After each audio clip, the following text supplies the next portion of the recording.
US President Donald Trump has fired the head of the agency charged with publishing some of America's most closely watched economic data after a weaker than expected jobs report stoked further alarm about his tariff policies. Now, in a post on social media, Trump, without evidence, accused the commissioner Erica McEntire of manipulating jobs figures for political reasons. The decision shocked Wall Street and raised alarm about White House interference in economic data at a time when many forecasters are predicting Trump's tariffs will hurt the economy. Now, Trump defended the decision and has said that her departure was needed to ensure that there were people that can be trusted in these posts. I've had issues with the numbers for a long time, but we're doing so well. I believe the numbers were phony, just like they were before the election. And there were other times. So you know what I did? I fired her. Right. And you know what? I did the right thing. If any government official going forward is presenting data or information you don't like, should they fear for their job? I've always had a problem with these numbers. You know, I was thinking about it this morning. Before the numbers that came out, I said, who is the person that does these numbers? And then they gave me stats about before the election. I had a similar problem. I mean, she gave out numbers that were so good for the Democrats. It was like unbelievable. And then right after the election, she corrected those numbers with, I think, almost 900,000 corrections. I think nobody had ever seen anything like it. Well, today she did the same thing with the 253,000, whatever the number was. No, we need people that we can trust. I mean, your question is a very good one. We need people we can trust. What about Authoritarian? What would you like to see from You know who you plan to replace her with? I've got about three very good, I have a lot of good candidates. I will say everybody wants it. I've had more phone calls, but I have three people that are. Do you have a background in labor statistics? You know, I could do a long-term thing or I could do a temporary. It's a 14-year term. Right, but do you put someone in who actually has labor statistics experience? I put somebody in who's going to be honest. That's all we want. I have a choice. I can have 4 months. I can do a short term, or I can do a 14-year deal. So we'll see. We have a lot of people. We've got a lot of good people around. Well, to discuss the firing of the data chief by Donald Trump is Arise analyst Doug, who joins us now via Zoom. Hi, Doug. It's a pleasure to have you on the show again. Thanks for making out the time. Hi, Doug. Can you hear me? Yes, I can hear you. Fine. Great. All right. So reports of Trump dismissing Erica McEntire, accusing her, especially without evidence, of rigging job numbers to harm his image. In your opinion, what message does this send to other professionals in government, especially civil servants who are tasked with reporting what we will call inconvenient truths? That's very well put. Yeah, this is not good for the expertise in the government. There is a large civil service within the U.S. government of experts that provide data for various things, including the economy, the weather, things like that. And unfortunately, with Trump, it doesn't always fit with what he's claiming or what his goals are. So, for example, with employment, his one of his points in his campaign was that he was going to bring manufacturing back to the United States. Well, these latest numbers showed that, in fact, there's been a loss of manufacturing jobs. And this, of course, is probably because of his tariff policies, which are disastrous. So, yeah, this is really bad. He's basically decided that since the numbers aren't coming out the way he wants, he's got to get rid of the people who are giving him the correct numbers and find somebody who's going to be more compliant to him. It's very authoritarian, and it's a very bad direction to go for this country. Isn't that counterproductive, though? Because I assume the job of those institutions is to kind of check the facts, the data, and help the government see its blind spots. So if President Donald Trump is saying, I don't like this uncomfortable truth and I don't want to hear it, how exactly is his government supposed to be progressive or make any progress at all if he doesn't have the data to identify the blind spots and improve on them? But of course, you're absolutely correct. Basically, he is relying on the fact that people will believe him and not reality. In fact, there's no reason I think that most experts will pay attention to numbers coming from somebody that he appoints that doesn't know what they're doing in this particular position. It would be very bad. So yeah, I mean, basically, he's relying on the U.S. population, on the global population, to essentially listen to him and not listen to the experts. And when the experts disagree with him, then he gets rid of the experts and hopes that people believe in him. It's reducing the level of confidence in the U.S. government. This, of course, is going to have larger replications in the future. Wow, that is interesting. It's interesting to hear you say that in the way that you just did. He wants the people to rely less on institutions and more in him as an individual. Now, the timing of this decision is hard to ignore.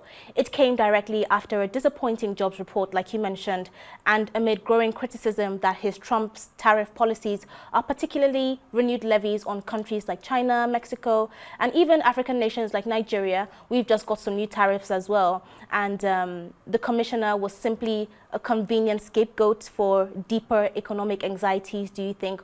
Or is this part of a calculated attempt to shape public perception of the economy in an election cycle? Yeah, well, all of the above. I think, yeah, the tariffs. He's never really quite understood how tariffs work, and this is the second term in office, of course.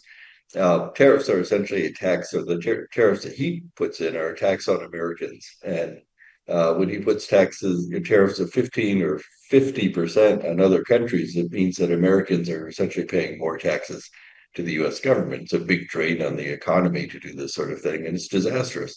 And all the experts say this is a really bad idea. It's going to cost jobs, it's going to cost GDP, it's going to hurt America. Trump says, no, that's not true, that other countries pay tariffs and that this is going to bring manufacturing back. And this is all being proven as a lie. So the experts are turning out to be right. And again, we come back to the fact that he's relying on the fact that his supporters will listen to him and not to the experts.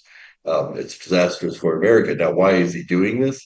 I think there's a lot of things going on. He's basically trying to push these kind of crazy policies that go against economics and go against reality and saying that they're going to work. But of course, he has other things going on that he needs to distract from. He's got this Epstein crisis that's been following him now for months.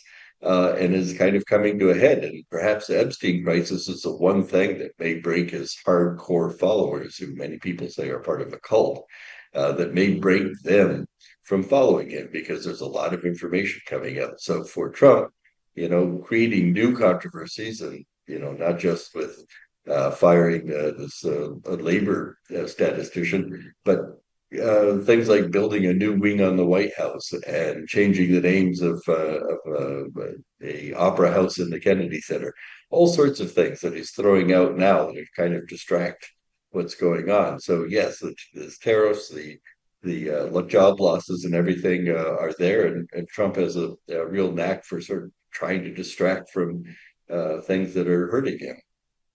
And multi-million dollar ballrooms, you forgot to mention, Doug. We are looking forward to the magnificent ballroom.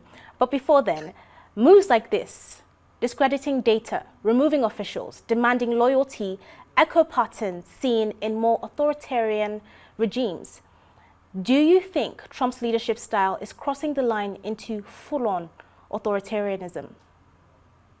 In many ways, it already has. Yes, absolutely. And I think he's got the Republican Party following him. Essentially, if you're part of Trump's party, you can't take Trump on without getting primaried and essentially losing your seat. So it's very difficult for the Republicans to challenge Trump. And the Democrats, of course, are a minority party. So this has allowed Trump a lot of leeway to do things. And the only branch of the government that's standing up to him to some extent is the judicial branch. So many of the courts are pushing back on his unconstitutional directions and orders and things. And what's happening is he will do something that's unconstitutional and get away with it. And then weeks or months later, the courts will come in and say that was in fact unconstitutional, but they can't obviously predict what he's going to do and prevent things from happening.